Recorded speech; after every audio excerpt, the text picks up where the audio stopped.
I'm gonna fly with the jumper T-Light again because it's so much nicer to fly with it compared to using the original control. Although the original control is proportional as well, it's not too bad.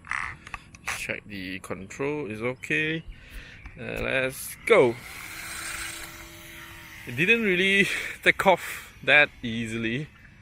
Still require a bit of distance. Oops, I didn't point the camera just now.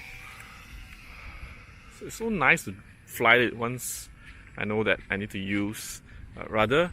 And then this is after rain, so it's very nice. There's no breeze.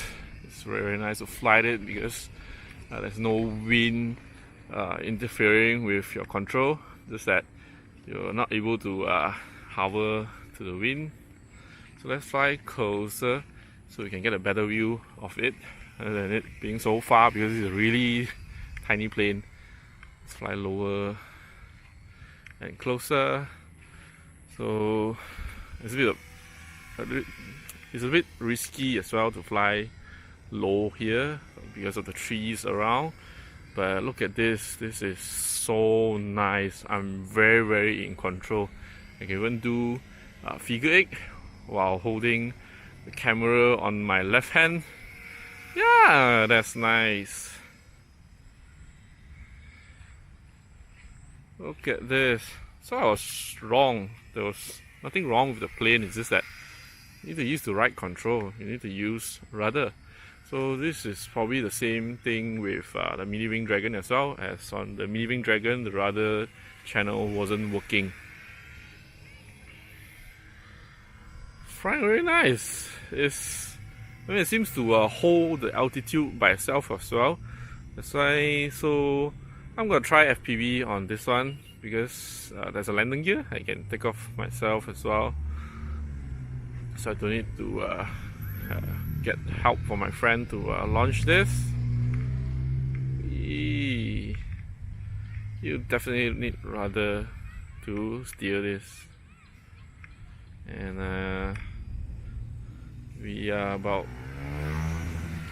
2.5 minutes flying now.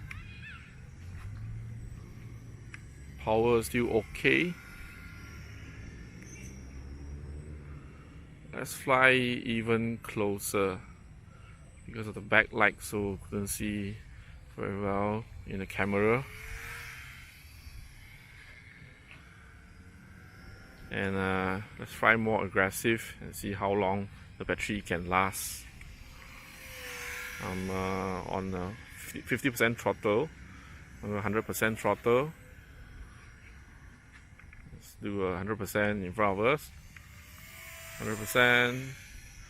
So I mean the propeller is not very nice. It's there's a lot of vibration. I think this is due to it being a gearbox driven propeller.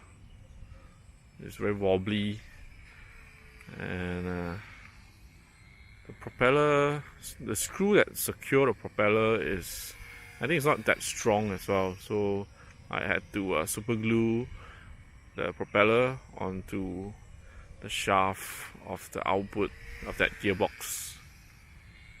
So overall, I'm flying fine. There's nothing wrong with it as long as I have rudder control. So for beginner who is watching this video, when you are applying your rudder, you should apply throttle and also elevator up as well, so the nose doesn't dip, because when you are cornering, you lose speed. So you need to give it throttle and elevator. Once you get a hang of it, this will become a very natural thing. Return to home actually works. It works very well. Basically, you just go full rudder, either left or right, and then elevator up plus throttle up as well.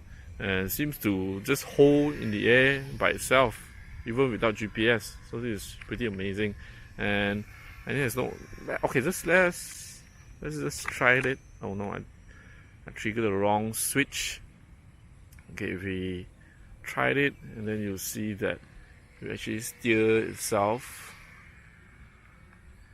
Gain some speed first. Okay, I've triggered it. So it's turning, it's doing a very large turn, so I'm going to assist it. sometimes you do quite a sharp turn. So now it should be heading home, which is under my control. Okay, let's try it again.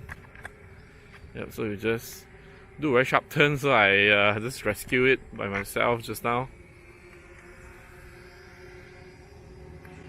Okay, I'm not gonna bore you too long with flight video. We are at 5.5 minutes now. So let's do landing. This is flying really nice, and I'm starting to love it. So I'm gonna put it with FPV. So some idiot there. Alright, I'm trying to land, but it was quite floaty. Oops. There you go. This is definitely recommended. You can check out the link in the description or where you go buy this. And if you have not done so, please like and subscribe, and I'll see you next video. Bye.